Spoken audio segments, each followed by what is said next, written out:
प्रकाश का अपवर्तन तथा परिक्षेपण चैप्टर का अध्ययन करेंगे। इसमें सबसे पहले ये जानेंगे कि प्रिज्म क्या होता है। प्रिज्म की डेफिनेशन है कि प्रिज्म एक ऐसा पारदर्शी माध्यम होता है जो किसी कोण पर झुके हुए दो समतल पृष्ठों से घिरा होता है। इन पृष्ठों को क्या कहा जाता है? अपवर्तक पृष्ठ कहा जाता है। इस तरीके से जैसे ये आपको दिख रहा है, ये प्रिज्म में एक पृष्ठ लिया गया, इस पृष्ठ का ही नाम क्या दिया गया? अपवर्तक पृष्ठ लिया गया। इन पृष्ठों के बीच जो बना कोण होता है उस कोण को क्या कहते हैं? अपवर्तक कोण कहते हैं। ठीक है, ये आपकी प्रिज्म की परिभाषा होगी। फिर इसी में आप पढ़ेंगे कि प्रिज्म द्वारा प्रकाश का अपवर्तन। प्रिज्म द्वारा प्रकाश का अपवर्तन। देखिए, जब प्रिज्म के किसी एक तल पर एक प्रकाश की किरण पी क्यू प्रिज्म के पृष्ठ AB पर आपतित हो रही है बिंदु Q पर, इसी बिंदु Q से क्या करते हैं? एक अभिलंब खींचते हैं NQE। ये आपतित किरण प्रिज्म के भीतर अपवर्तित होकर अभिलंब की ओर झुकती हुई पृष्ठ AC के बिंदु R पर टकराती है। AC के बिंदु R पर, और ये बाहर अभिलंब से दूर हटकर RS पर निकलती है। इसका निर्गत किरण कहते हैं। इसको क्या कहते हैं? आपतित किरण। यहाँ पर जो आपतन कोण है वो कितना है? I है। यहाँ पर जो अपवर्तन कोण है वो कितना है? R है। यहाँ पर आपतन कोण कितना है? R' है। यहाँ पर अपवर्तन कोण कितना है? I' है। इन अभिलंबों को जब पीछे बढ़ाते हैं तो ये एक दूसरे को बिंदु D पर काटते हैं, और इस किरण को जब सीधे बढ़ाते हैं तो ये बिंदु D पर पहुँचती है। बिंदु D पर डेल्टा विचलन कोण बनता है। तो जब अभिलंब NQE और MRE को जब पीछे बढ़ाते हैं तो यहाँ पर ये बिंदु D पर प्रतिच्छेद करती है। इसी प्रकार इसमें बढ़ाते हैं तो ये बिंदु D पर एक दूसरे को काटते हैं। तो ध्यान से देखेंगे तो DQR पर एक विचलन कोण, ये बहिष कोण होता है। इसी बहिष कोण को डेल्टा से कहा गया। ये कितना? विचलन कोण। इसका नाम होता है विचलन कोण। अब हम लोग पढ़ेंगे कि अल्पतम विचलन की स्थिति में क्या होता है। अल्पतम विचलन की स्थिति में I' जो है I के बराबर है, R' R के बराबर है, डेल्टा आपका डेल्टा M के बराबर है। यही अल्पतम विचलन को दर्शाता है। समीकरण अब इधर से देखिए, यहाँ से प्रिज्म के अपवर्तनांक के लिए सूत्र।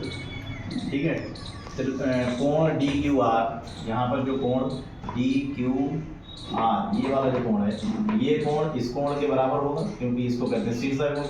तो I माइनस R कर देंगे तो इस कोण का मान पता चल जाएगा। इसी प्रकार इसका पता चल जाएगा I' माइनस R' से। तो बहिष कोण की स्थिति में हम लोग किसमें जाएंगे? त्रिभुज DQR में। बहिष कोण की स्थिति से त्रिभुज DQR में गए तो डेल्टा बराबर इसको, डेल्टा जो है ये बहिष कोण है, ये इन दोनों कोणों के योग के बराबर होगा। वो कोण दिखा दिए, इनके मान कितने? I माइनस R और R' minus R'। I vector पर लीजिए, R वेक्टर, समीकरण एक बन गया। फिर चतुर्भुज AQER में, AQER हम जानते हैं किसी भी चतुर्भुज में जो चार कोण होते हैं वो आमने सामने अगर कोणों के योग का जो योग होता है वो 180 अंश होता है। तो AQE और ARE कितना? 90-90। तो कोण A प्लस कोण E बराबर 180, कोण E बराबर 180 माइनस कोण A। फिर हम लोग जाएंगे त्रिभुज QRE। इस QRE में क्या कहेंगे?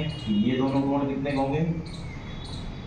इन दो 1, 2, 3, इन तीनों का योग कितना होगा? 180। कोण R प्लस कोण R' कोण E बराबर 180। कोण E का मान 180 माइनस A, 180 माइनस A, 180 से कैंसिल हो गया, A को बाहर भेज दिया, बस ये हो गया समीकरण 2। समीकरण 1 से R प्लस R का मान कितना है? A। तो I डेल्टा बराबर I प्लस I' माइनस इसकी जगह पर क्या लिख दिया? A। ये समीकरण 3 बन गया। ये भी विचलन का एक फार्मूला है। फिर हम अल्पतम विचलन की स्थिति निकालेंगे। I' बराबर I, R' बराबर R और डेल्टा बराबर डेल्टा I। समीकरण 2 में, इस समीकरण 2 में R प्लस R' बराबर A, तो R बराबर R, तो 2R बराबर A, ये R बराबर A/2। समीकरण 3 से 3 में भी यही करेंगे तो डेल्टा M बराबर 2I माइनस A। इसकी जगह पे I' बराबर I है, तो उसी का मान बराबर करके जोड़ दिया जाएगा।